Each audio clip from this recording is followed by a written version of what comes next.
Last night was such a lifting. A lot of us are saying the same thing. It felt like a weight was lifted from our shoulders. We felt so oppressed. And for me, and any of the rest of you who've been in an oppressive environment or in a oppressive relationship, it even rings harder for us because it triggers something inside. My parents divorced when I was 3 months old, and unfortunately, mom then later met another man and got married to him. And he would have probably been okay if he just did not have that drinking problem, but he did. He also had some psychological problems that made it rough on his kids. I can remember about 5 o'clock in the evening. That was getting close to time for him to come home. There was a feeling like a darkness had just come over the house. The moods, you feel all the moods changing. And last night I got one of the best sleeps I've had in a few days. Last few days I've been lucky to get 5 hours sleep. But last night I slept well. Mom, on the other hand, seems to have nightmares all the time. And I think it's due to that stepfather. Let me give you an idea what type of man he was. Here he was raising an Italian boy, me, and he would tell jokes about Italians, and even got worse things like, well, he was ghost white. He was half Swedish, half English. I did get a little chuckle of the fact that he'd go out in the sun and he turned lobster red and I turned cocoa brown. But we would take trips to Mexico, the whole family, and he would always say things like, "Make sure you got Marty's birth certificate, or they'll think we're kidnapping a nationalist, a Mexican citizen." And then he'd say jokingly, he'd say, "Oh, we found Marty under a rock in Mexico because I'm so much darker. I'm Sicilian. We are darker, and there's a racist slur towards Sicilians because of that." But and that was more minor to be getting whacked around for no reason. I mean, one time, recently, see, mom has tried to bury these memories as her dementia's getting there. He wants to rose color everything and not remember how bad it was. And I'm pretty sure that's why she has these nightmares all the time, because of living in fear because of him. And like I said, he had that drinking problem. I can remember one time he came home and comes in the house. He's drunk as a skunk. His kids are already in bed, but he says to mom, "I'm the man. What I say goes. If I say jump, you ask how high." And he lifted a gun he had, and he lifted it in the air and shot a hole in the roof, and then passed out on the couch, still holding the gun. And mom was afraid to go out the front door or put his kids out. She didn't want anything happening to her children, so she lifted us all out the windows and told us to go to the neighbor, who was a friend of the family and was a police officer. Frank, we called him Uncle Frank.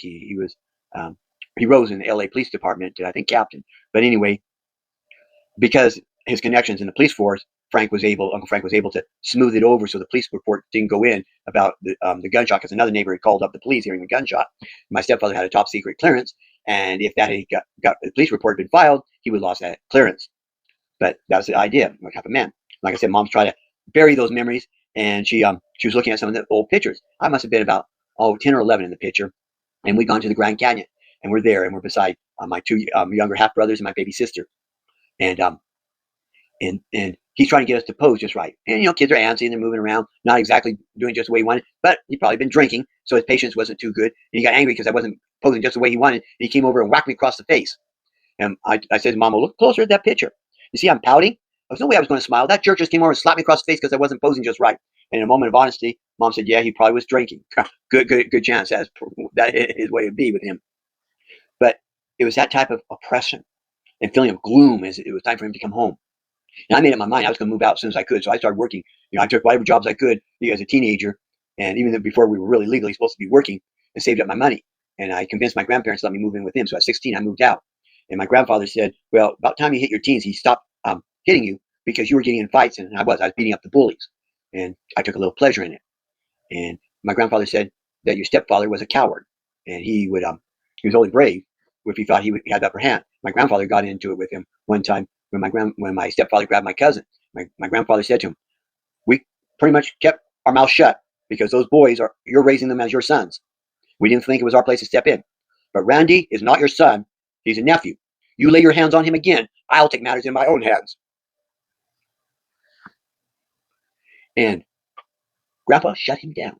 And Grandpa said that he figured that he stopped hitting me when I hit my teens because I was getting those fights, and he was afraid I'd hit him back because he was a coward. That's a lot of us have been in relationships like this or grew up with someone like that. And so when we see Trump, it's just the oppression and his ICE agents attacking innocent people. It rages inside of us. Some of us want to take matters in our own hands. Some of us want to do something we should not think of doing. Things that, like what happened to JFK, Bobby Kennedy, and Martin Luther King. We should not think of that. It should not be under consideration. But the thought is in some of our heads because this is an awful man. But that we must not stoop to that. We must not return evil for evil. But last night was a lifting of spirits. We are saying, no kings.